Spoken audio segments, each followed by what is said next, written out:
Russia is drilling 700 snipers near the Ukrainian border, as Kiev claims that Putin has now almost 100,000 troops in the disputed region and could attack in January. Rick Grenell, our Senior Advisor for Foreign Policy and National Security, is joining us now. Rick, we've been following this. We've been tracking it with you, but becoming more and more serious. Our Secretary of State meeting with the Russian Foreign Minister, and I'll play it for everybody in a second, but it seems like there's been this deference of, well, it's going to be up to the Russians to decide whether they invade Ukraine or not. Well, it shouldn't be up to Russia.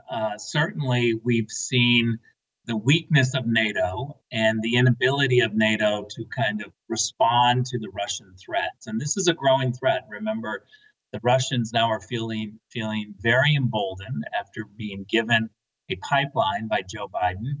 And the Germans are, facilitating this. And with the new government in Germany, I think it's even going to get a stronger ties to Putin. Putin is feeling emboldened. And let's remember that the last time borders were rewritten in Europe, it was under the Obama-Biden team when Crimea was grabbed by the Russians. And now what we've seen is Brexit, the British leaving the Europeans. I mean, the Europeans have to think long and hard about what's happening to them and around them right now, and what kind of policies they have that are emboldening Russia and others, so that the EU is shrinking. And there's no other way to say it. I'm going to play this out. This is our Secretary of State, Tony Blinken, Byte 21. We don't know whether President Putin has made the decision to invade. We do know that he is putting in place the capacity to do so on short order, should he so decide. I mean, so it seems like has the Western world just kind of said, well, if we're going to try to talk them out of it, but if they do this, we'll just see what happens, because we don't want to upset other items. Or do they feel like they just don't have a coalition to counter any of this Russian aggression? Well, look, what we do know, and what I've learned in my 8 years at the UN, is that most foreign policy problems can't be solved unless the U.S. shows leadership. And we are not showing any leadership right now. Go back to the point of, remember, during the Obama-Biden days, Susan Rice was our national security advisor, and her deputy was Anthony Blinken, our Secretary of State. And so you've got this pattern where this team has done nothing when the Russians grabbed Crimea, and now they've given Russians a pipeline. What are we expecting the Russians to do when they want to bully Ukraine? They are going to continue to move in this direction. And for the Secretary of State, our Secretary of State, to say we don't know what the motives of Russia are or what the plans are is a ridiculous statement. It doesn't matter what we think that they're going to do. They clearly are showing a buildup.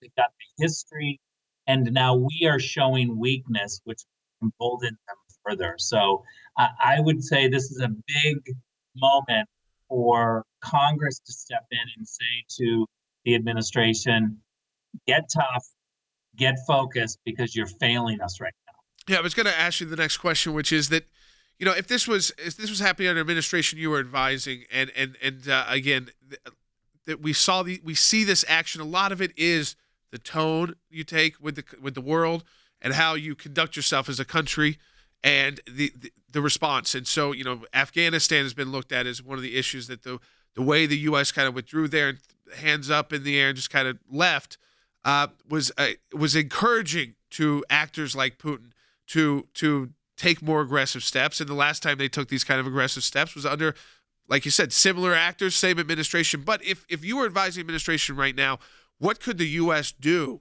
to deter this kind of Russian aggression?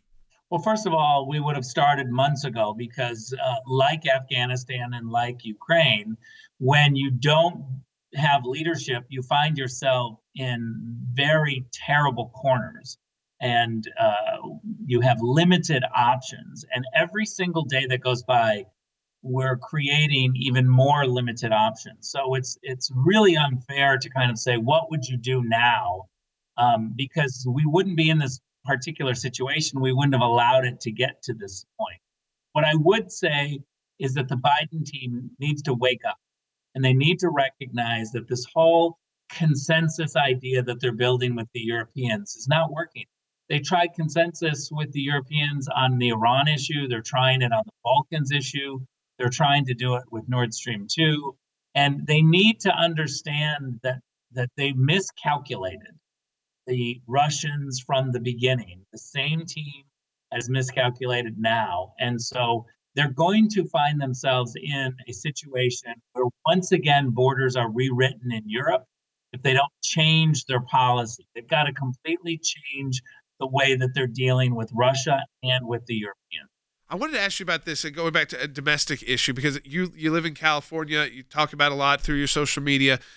In LA specifically, we've seen this rise in crime. We just started talking about today for the first time and allowed people to call in, and we're on a lot of stations out in California, and almost all of the calls have been coming out of California, though it's happened in other cities, but cities that have similar kind of political leadership.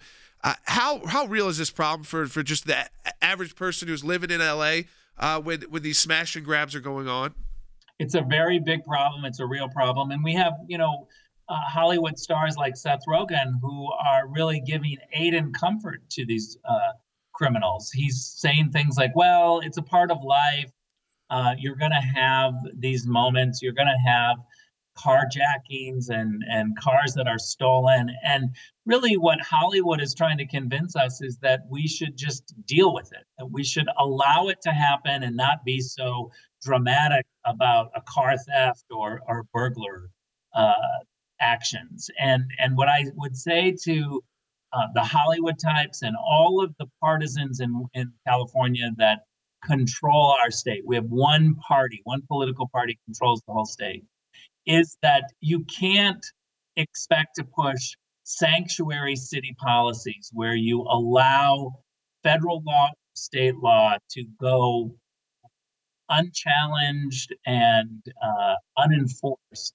And then you can't go down the road and expect the thieves and the criminals not to bite back. And so this is a huge problem. It's a growing problem, Jordan. It's not getting better. And we have to be able to stop these progressive policies that say ignore it and allow it. I mean, it's I always say this, Rick. If you're in big cities, you have your street smarts. Especially if you've lived there, and there's certain places and there's certain things where there is going to be criminal conduct, and that doesn't really matter where you live in the whole country. But we don't incentivize it in a lot of cities, and it just seems like now when it's incentivized, it should never be the norm. In the United States, carjackings or home invasions, and yet that's becoming, like you said, something to just accept as a reality. Yeah, look, the latest home invasion also is now a death, and it's a murder. It's a terrible situation. What's happening? This happened in Beverly Hills, and for those that don't understand, this is a very wealthy neighborhood, and when it happens in this neighborhood, it really means that it's happening everywhere. This is kind of the last place that it should be happening. And yet, we shouldn't be surprised because the policies that are being pushed, George Soros-style policies, he supports people who want to allow some criminal activity to go unchallenged. And I think that's wrong. It's a slippery slope. And we certainly have emboldened many criminals. And it's only going to get worse. As I say, that it's not getting better. It's only getting worse. As you know, Rick, our European team has done a lot of work on the Soros influence throughout the European international institutions and regional institutions, but also in the district attorney races here in the United States.